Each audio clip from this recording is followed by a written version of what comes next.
If you go to Google and search, "Is it a good time to buy a home?" you'll get 1,000 different answers. And most of them are national takes that have nothing to do with the Collin County area specifically. So let me give you the local answer with real numbers and let you decide for yourself. This is the first of a 6-part Buyer's Playbook series where we aim to help you drive informed decisions while you're getting ready to purchase a home in the Collin County area. Before I continue, if you're interested in real local data and information about real estate in Collin County, please like and subscribe to our channel so you don't miss the rest of this series or our regular updates. Let me start with what the market actually looks like currently. There's a little over 12,000 active listings in Collin County right now. 3 years ago, that number was roughly half of what it is today. Inventory has essentially doubled. More choices means less urgency, more time to think, and more negotiating leverage than this market has offered in years. According to Zillow, as of March 2026, the average home value is currently about $491,000. That number is down 6.9% year over year. Prices have normalized from their peak as we're heading into a more balanced market.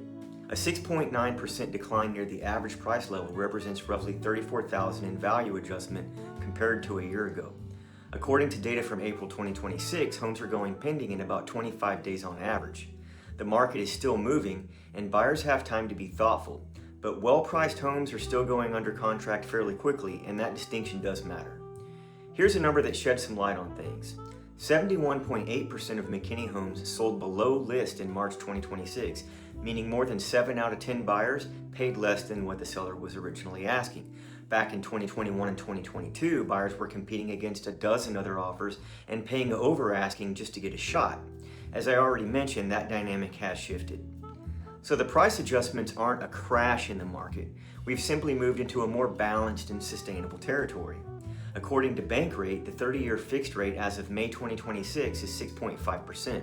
So on the average priced home purchased with 20% down, that rate produces a principal and interest payment of roughly $24.50 a month before taxes and insurance. You obviously need to factor this in from any price you're looking at before you fall in love with a house. One more data point. According to Redfin's February 2026 analysis, Texas is leading the nation in seller price reductions, with an average of 48.4% listings seeing a price reduction. The pressure is even sharper in Collin County, though, where Q1 2026 MLS data compiled by Chartmaster shows 65% of homes required at least one price reduction before selling, up 8% year over year. And Zillow confirms it. 71% of Collin County sales in March 2026 closed below list price, with the median home value down 6.3% year over year. So motivated sellers are adjusting to this market, and it's getting to where sellers are open to contributing towards a buyer's closing costs as part of the deal. That reduces your out-of-pocket cash to close, and in this environment, it's a realistic ask. So when does buying right now make sense? If you're financially stable, have reliable income, can handle the payment comfortably at today's rates without stretching, and plan to stay in the home for at least 5 years, this market is working in your favor. You have options. You have time to do proper due diligence. You're not competing against a room full of other offers on most homes. And because prices are off their peak, you're not buying at the top. Here's something that gets lost in conversations about rates. You don't buy a rate, you buy a home. So if rates improve meaningfully in the next 2 or 3 years, you just refinance. What doesn't get reversed is the equity that you build from the day you close. Now, let me tell you when waiting might be the right call. If your income is uncertain or your employment situation is in transition, this is not the time. If your savings are stretched and the purchase only works if nothing unexpected happens, that could be too much risk. If your plan depends on mortgage rates falling significantly in the next 6 months, you're building a strategy on forecast rather than on facts. Buying from a position of financial pressure creates stress that doesn't go away after closing. If anything in your financial picture needs attention before you buy, just spend the next few months addressing that. Here's the bottom line. The question of whether it's a good time to buy is always part market analysis and part personal finance. I can give you the market half.